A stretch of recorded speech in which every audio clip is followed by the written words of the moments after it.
하나님의 말씀은 베드로전서 1장 3절에서 9절의 말씀입니다. 베드로전서 1장 3절에서 9절의 말씀입니다. 신약성경 377면에 있습니다.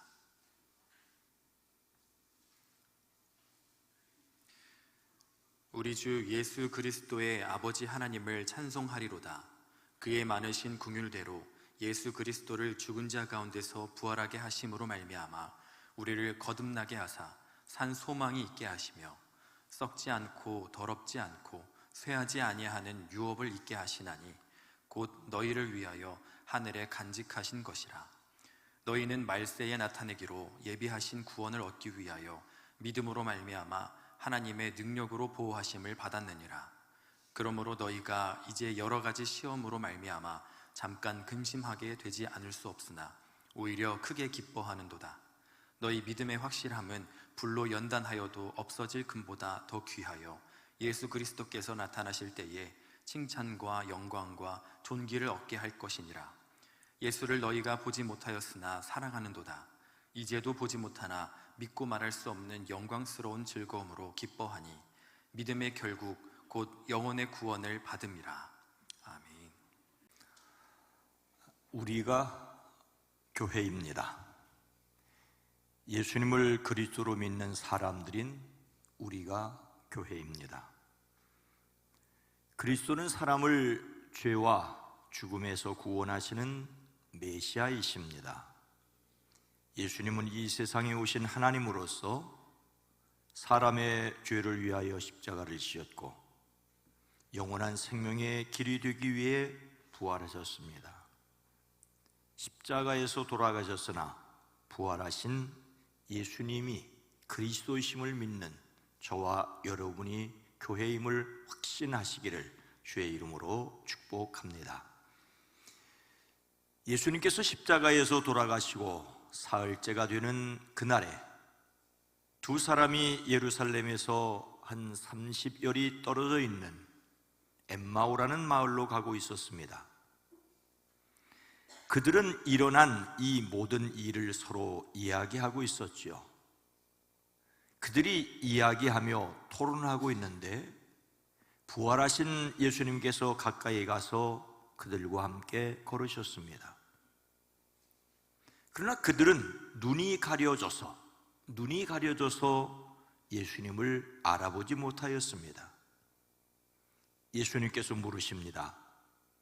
당신들이 걸으면서 서로 주고받는 이 말들은 무슨 이야기입니까? 그들은 매우 침통한 표정을 지으며 걸음을 멈추었습니다.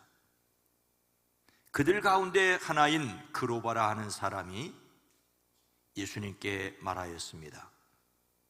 예루살렘에 당신이 머물러 있었다면 이 며칠 동안에 거기에서 일어난 일을 당신 혼자만 모른단 말이요?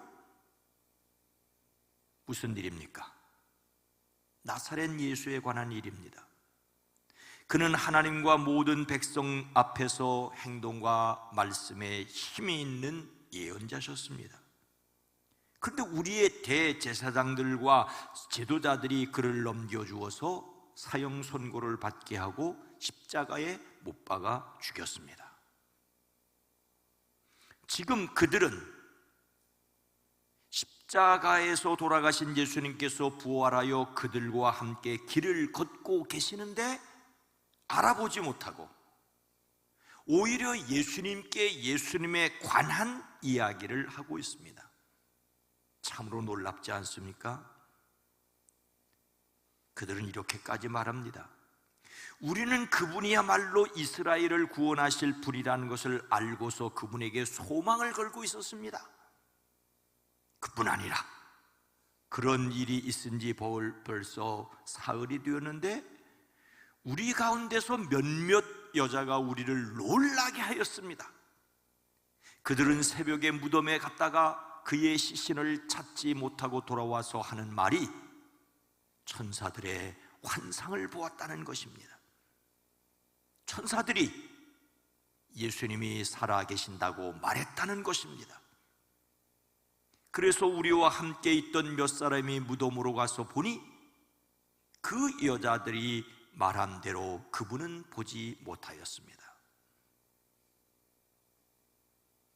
예수님께서 그들에게 말씀하십니다. 어리석은 사람들입니다. 예언자들이 말한 모든 것을 믿는 마음이 그렇게도 무디니 말입니다. 그리스도가 마땅히 이런 고난을 겪고서 자기 영광에 들어가야 하지 않겠습니까? 그들은 참으로 어리석었습니다. 예수님께서 자신이 십자가를 지실 것과 다시 살아나실 것을 말씀하셨음에도 불구하고 그들은 믿지 않았습니다. 천사들이 나타나 말했다는데도 환상을 보았다고 남의 이야기를 하는 것처럼 이야기했습니다. 하지만 이렇게 믿음 없는 그들에게 예수님께서는 모세와 모든 예언자로부터 시작해서 성경 전체에서 자기에게 관한 모든 일들을 그들에게 설명해 주었습니다. 그러는 사이에 그 두 길소는 자기들이 가려고 하는 마을에 가까이 이르렀습니다. 예수님께서는 더 멀리 가시려는 듯 하셨습니다. 그러자 그들이 예수님을 만류합니다. 저녁 때가 되고 날이 이미 저물었으니 우리 집에 묵으십시오. 예수님께서 그들의 집에 묵으려고 들어가셨습니다. 그들과 함께 음식을 잡수시려고 앉으셨을 때 빵을 들어 축복하시고 떼어서 그들에게 주셨습니다. 그제야 그들의 눈이 열려서 예수님을 알아보았습니다. 그러나 한순간에 예수님께서는 그들에게서 사라지셨습니다. 비로소 그들은 서로 말합니다. 길에서 그분이 우리에게 말씀하시고 성경을 풀어주실 때 우리 마음이 우리 속에서 뜨거워지지 아니하였던가? 그들은 길에서 예수님의 말씀을 들으면서 가슴이 뜨거워지는 것을 느꼈었습니다. 그러나 그 이유를 몰랐지요. 이제야 부활하신 예수님이심을 알아보았습니다. 그들의 눈이 열렸습니다. 그들이 곧바로 일어나서 예루살렘으로 돌아와서 보니 11 제자와 또 그들과 함께 있던 사람들이 모여 있었습니다. 모두 주님께서 확실히 살아나시고 시몬에게 나타나셨다라고 말하고 있었습니다. 그래서 그 두 사람도 길에서 겪은 일과 빵을 떼실 때 비로소 그를 알아보았던 일을 이야기하였습니다. 그들이 이런 이야기하고 있을 때 예수님께서 몸소 그들 가운데 들어서서 말씀하셨습니다. 너희에게 평화가 있어라. 너희에게 평화가 있어라. 하지만 그들은 놀라고 무서움에 사로잡혀서 유령을 보고 있는 줄로 생각하였습니다. 어찌하여 너희는 당황하느냐? 어찌하여 마음에 의심을 품느냐? 내 손과 내 발을 보아라. 바로 나다. 나를 만져보아라. 유령은 살과 뼈가 없지만 너희가 보다시피 나는 살과 뼈가 있다. 이렇게 말씀하시고 그는 손과 발을 그들에게 보이셨습니다. 그러나 그들은 너무 기뻐서 아직도 믿지 못하고 놀라워하였습니다. 예수님의 부활은 믿음이 없으면 믿을 수 없습니다. 하나님이 주시는 믿음이 없으면 인간적인 믿음으로 믿을 수 없습니다. 너무 놀라워서도 믿지 못합니다. 믿어지는 것이 은혜입니다. 하나님의 은혜로 믿어지는 십자가 너머 부활은 어떤 것입니까? 첫째로 십자가 너머 부활은 살아있는 소망입니다. 3절 말씀입니다. 우리 주 예수 그리스도의 아버지 하나님을 찬송하리로다. 그의 많으신 긍휼대로 예수 그리스도를 죽은 자 가운데서 부활하게 하심으로 말미암아 우리를 거듭나게 하사 산 소망이 있게 하시며. 하나님께서 사도 베드로의 이름으로 선포하게 하신 오늘 말씀은 먼저 우리 주 예수 그리스도의 하나님 아버지께 찬양을 드립시다라고 말하고 있습니다. 하나님의 백성이 하나님께 드릴 것은 찬송입니다. 하나님이 사람을 지으신 목적이 하나님을 찬송하는 것입니다. 그러니 우리 역시 하나님을 찬양해야 합니다. 그런데 우리가 하나님을 찬송해야 할 이유가 무엇입니까?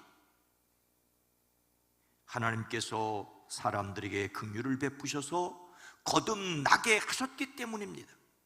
거듭난다는 말은 다시 만들어주고 다시 태어난다는 뜻이 아닙니까? 새로운 삶을 살기 위하여 하나님의 뜻에 순종하기 위해 변화된 마음을 갖게 되는 것을 가리킵니다. 바리새파 사람 가운데 니고데모라는 사람이 있었습니다.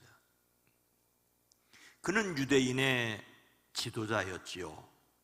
이 사람이 밤에 예수님께 와서 말합니다. 랍비님, 우리는 선생님이 하나님께로부터 오신 분임을 압니다.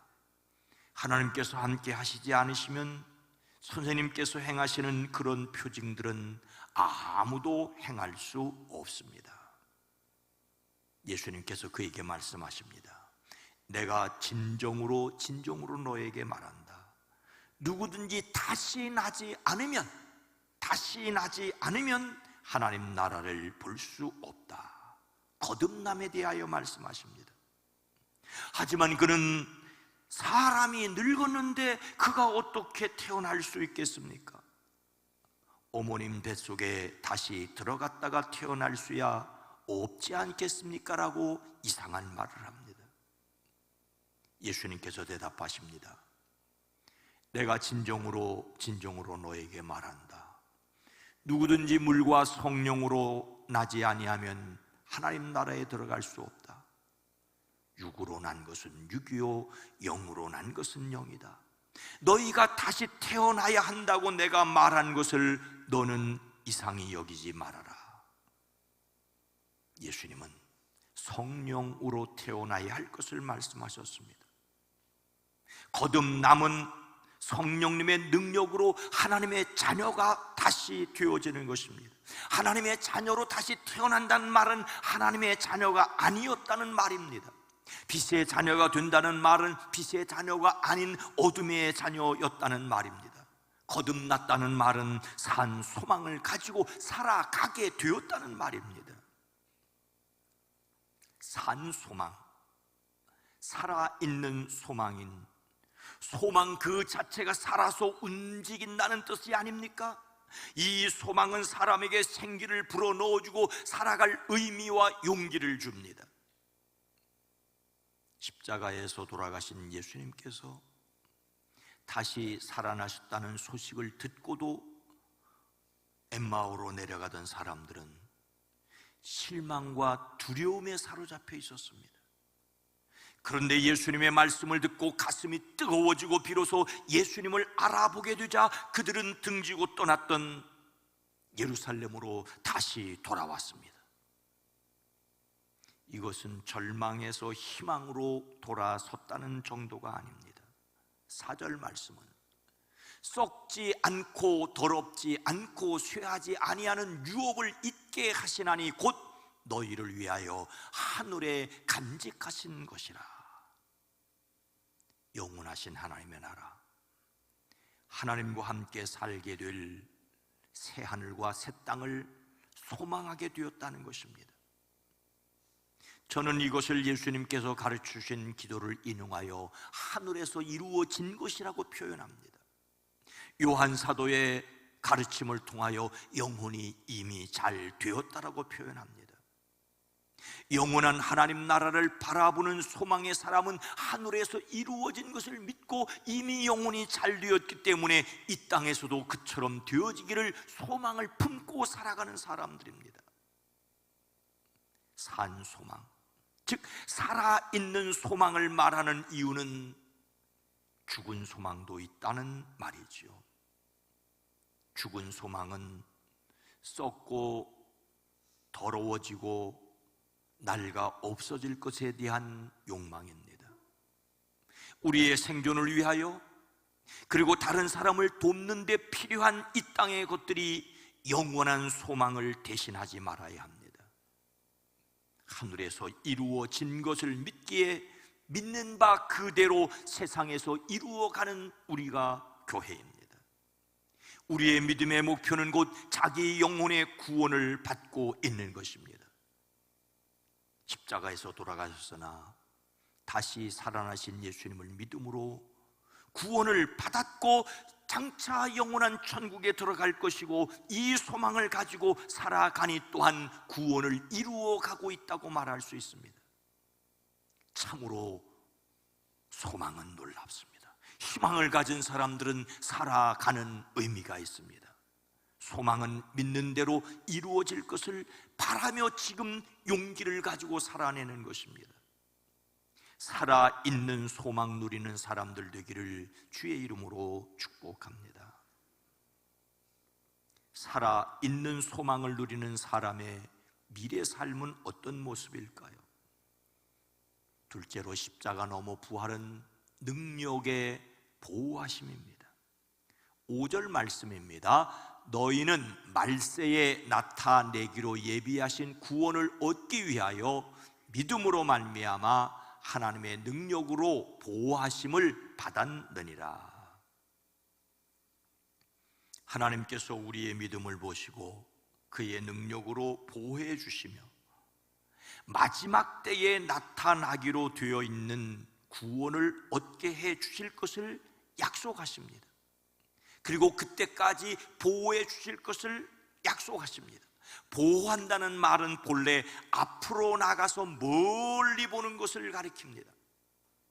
앞으로 나가서 멀리 보다니요, 적을 감시하기 위해 앞으로 나가 감시하는 것을 가리킵니다. 우리나라 한반도에는 비무장지대가 있습니다. 남쪽도 북쪽도 무장하지 않은 중립지대를 두기로 했던 것이지요. 그러나 전혀 무장하지 않은 지역은 아닙니다. 비무장지대에는 오피라고 해서 비무장지대 내에서 경계 임무를 수행하는 관축소나 초소가 있습니다. 물론 초소 근무자는 비무장이어야 하는데 그렇지 않습니다. 요즘은 군인들을 대신하여 감시 카메라를 비롯한 전자 장비들이 지킨다니 어떤지 모르겠습니다. 일반적으로 TV에서 군인들이 총을 들고 철책선을 경계하는 영상을 볼 수 있지만, 그 철책선 안으로 들어가서 밤새도록 경계를 서고 나오는 부대가 있었습니다. 북쪽에서도 똑같이 나와서 마주쳤다는 전설도 있었습니다. 적의 침입을 조금이라도 일찍 알아내기 위하여 경계하는 것은 국민을 보호하기 위해 절대 필요합니다. 그래서 군인에게는 경계를 소홀히 한 것을 무겁게 다룹니다. 경계를 제대로 잘 하는 것이 바로 보호를 잘하는 것입니다. 오늘 말씀은 하나님께서 성도들의 삶 깊숙이 들어오셔서 그 능력으로 보호하신다고 표현합니다. 하나님께서 무엇을 그렇게 보호해 주십니까? 그리스도인들의 산소망, 하나님께서 주시기로 약속한 하늘의 기업을 그리스도인들이 장차 하늘나라에서 받을 때까지 안전하게 보호해 주실 것을 약속하고 있습니다. 저는 성경 말씀에서 또 누구든지 제자의 이름으로 이 작은 자 중 하나에게 냉수한 것이라도 주는 자는 내가 진실로 너에게 이르노니 그 사람이 결단코 상을 잃지 아니하리라 하신 말씀을 참 좋아합니다. 이전 성경에는 이 소자 중 하나에게 냉수 한 그릇이라도 주는 자라는 표현이었지요. 제가 천국에 가서 상 받으려고 별로 한 일이 없으니 냉수 한 그릇 대접한 것까지 상을 받으려고 하기 때문은 아닙니다. 사실 저는 그런 상을 주시든지 주시지 않으시든지 천국에 들어가는 것만으로도 엄청난 복이라고 생각하는 사람입니다. 근데 여러분, 냉수 한 그릇도 상 주시겠다는 주님께서 그 영원한 나라를 확실하게 주시지 않겠느냐라는 믿음이 제게 있습니다. 사도 바울은 로마 감옥에서 순교를 앞에 두고 이렇게 고백합니다. 나는 선한 싸움을 싸우고 나의 달려갈 길을 마치고 믿음을 지켰으니 이제 후로는 나를 위하여 의의 면류관이 예비되었으므로 주 곧 의로우신 재판장이 그날에 내게 주실 것이며, 사도 바울은 자신을 위하여 준비된 의의 면류관을 확신했습니다. 그런데 제가 이 사도 바울의 말을 정말로 좋아하는 이유는 이렇게 덧붙이기 때문입니다. 내게만 아니라 주의 나타나심을 사모하는 모든 자에게 도니라. 바울은 자신만을 위하여 의의 면류관이 예비되었다고 말하지 않고 예수님께서 나타나시기를 사모하는 모든 자에게도 주실 것이라고 하였습니다. 이런 믿음을 우리에게 주시는 분은 성령님이십니다. 보혜사 성령님은 예수님께서 하나님 아버지께 구하여 우리에게 주셔서 영원토록 우리와 함께 계시는 하나님이십니다. 성령님께서 영원히 떠나지 않고 함께 계셔서 영원한 하나님 나라의 소망을 붙들고 살아가게 하십니다. 이것이 우리 안에 들어오셔서 능력으로 하나님이 보호하시는 것입니다. 영원한 나라 주실 것을 바라보는 소망을 잃지 않도록 그 능력으로 보호하여 주시는 하나님께 영광을 돌립니다. 하나님의 보호하시는 능력을 믿으시기를 주의 이름으로 축복합니다. 영원한 소망을 품고 그것이 반드시 이루어질 때까지 보호하심을 믿는 사람들에게 십자가 너머 부활은 또 어떤 의미입니까? 셋째로, 십자가 너머 부활은 영원한 기쁨입니다. 6절 말씀입니다. 시작. 그러므로 너희가 이제 여러 가지 시험으로 말미암아 잠깐 근심하게 되지 않을 수 없으나 오히려 크게 기뻐하는도다. 영원한 하나님 나라의 소망을 가지고 그것을 확실히 주실 걸 믿고 살아가는 사람들에게 어려움이 있다는 것은 얼핏 이해하기가 어렵습니다. 예수님 믿고 하늘 소망을 품고 더욱이 하나님의 능력으로 보호하심을 입은 그리스도인들에게 시험이 있단 말이기 때문이죠. 그래도 이제 여러 가지 시험으로 말미암아라고 말씀하십니다. 우리는 자신의 삶에 여러 가지 문제가 있을 수 있음을 인정해야 합니다. 성경은 심지어 징계는 다 받는 것이거늘 너희에게 없으면 사생자요 친아들이 아니니라고까지 말씀하십니다. 우리는 자신의 욕심 때문에 겪는 유혹이 있고 우리의 믿음을 달아보려는 시련도 있고 신앙 성장을 위하여 치러야 할 시험도 있습니다. 그런데 잠깐 근심하게 되지 않을 수 없으나라고 하십니다.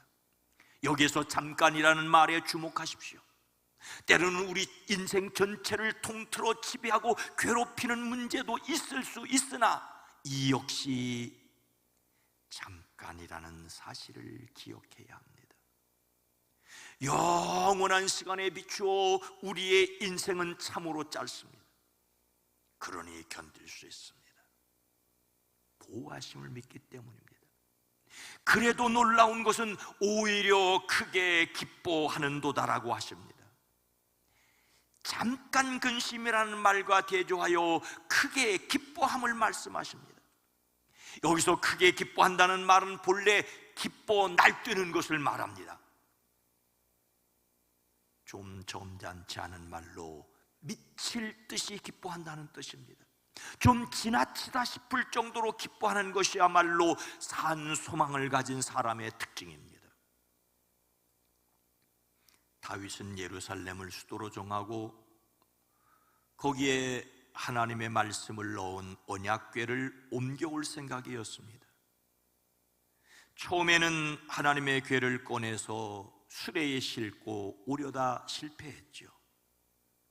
하지만 첫 번째 실패를 거울로 삼아 이번에는 하나님의 법대로 하나님의 언약궤를 거룩하게 구별한 레위 사람들이 메어서 올리게 하였습니다. 다윗은 궤를 맨 사람들이 6걸음을 옮길 때마다 행렬을 멈추게 하고 소와 살찐 양을 제물로 잡아 바쳤습니다. 그리고 모시로 만든 에봇만 걸치고 그 앞에서 온 몸을 다하여 힘차게 춤을 추었습니다. 다윗 왕이 하나님 앞에서 뛰놀며 춤을 추는 것을 그 아내 미갈이 창밖으로 내다보다가는 마음속으로 업신여길 정도였습니다. 미갈은 다윗에게 이렇게 말하지요. 오늘 이스라엘의 임금님이 건달패들이 맨살을 드러내고 춤을 추듯이 신하들의 아내가 보는 앞에서 몸을 드러내며 춤을 추셨으니 임금님의 채통이 어떻게 되었겠습니까? 하지만 다윗은 이렇게 말합니다. 그로써 내가 주님 앞에서 그렇게 춤을 추었소. 주님께서는 나를 뽑으셔서 주님의 백성 이스라엘을 다스리도록 통치자로 세워주셨소. 그러니 나는 주님을 찬양하지 않을 수 없소. 나는 언제나 주님 앞에서 기뻐하며 뛸 것이요. 다윗은 그렇게 그 마음의 기쁨을 표현하였습니다. 다윗은 하나님의 언약을 담은 상자를 메워 올리는데도 그토록 넘치는 기쁨을 춤을 추어 표현하였습니다. 하물며 하늘의 영원한 소망을 품고 그것이 반드시 이루어지도록 보호하심을 믿는 사람들이 그 기쁨을 어찌 표현하지 않을 수 있겠습니까? 여러 가지 시험과 고난 가운데서도 온전히 기뻐할 수 있는 이유입니다.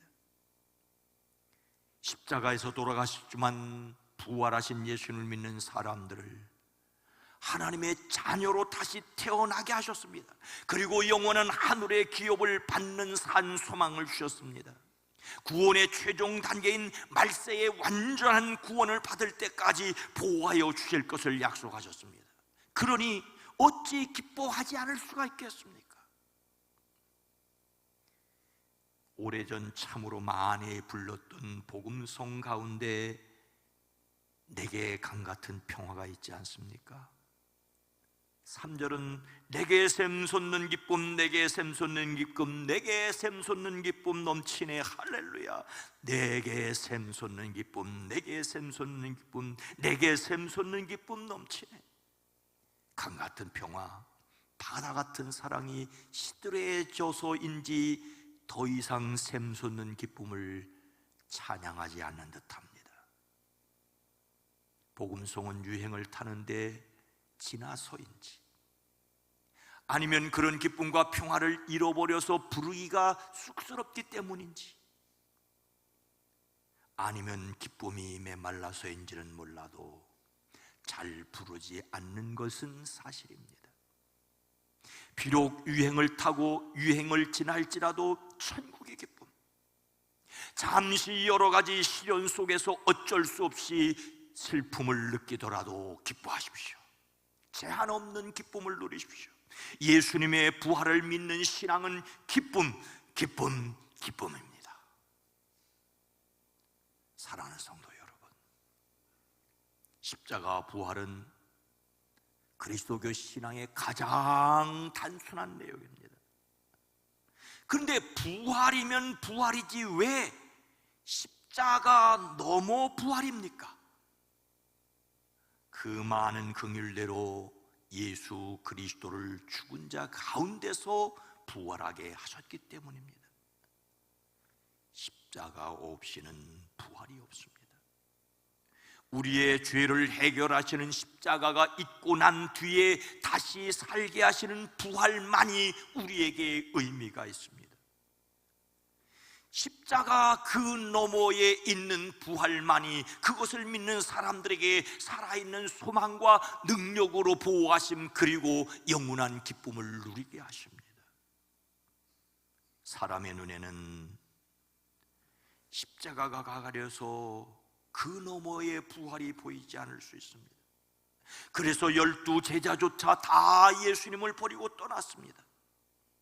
그러나 사람을 구원하는 십자가 너머에 사람을 살리는 부활이 있습니다. 교회는 부활의 증인들입니다. 교회인 우리가 부활을 증언해야 합니다. 그래서 먼저 소망과 능력과 기쁨 누리는 그리스도인이 되기를 주의 이름으로 축복합니다. 십자가 그 너머에 있는 부활을 믿음으로 바라보고 누리고 살아내는 기쁨이 저와 여러분 속에 충만하기를 축원합니다. 하나님 아버지, 사람의 눈으로는 끔찍한 십자가, 저주받은 십자가밖에는 눈에 보이지 않으나 그 십자가 넘어 부활의 새벽을 기다리던 사람이 아무도 없었지만은 오늘 우리에게 성령님을 통하여 십자가뿐만 아니라 그 너머의 부활을 믿어지게 하시니 감사합니다. 우리의 두 눈이 십자가를 바라볼지라도 우리의 믿음의 눈이 그 너머 부활의 영광을 바라봄으로 이 땅을 살아갈 지혜와 용기와 능력, 그리고 기쁨이 충만케 하옵소서. 예수님의 이름으로 간절히 기도드리옵나이다. 아멘.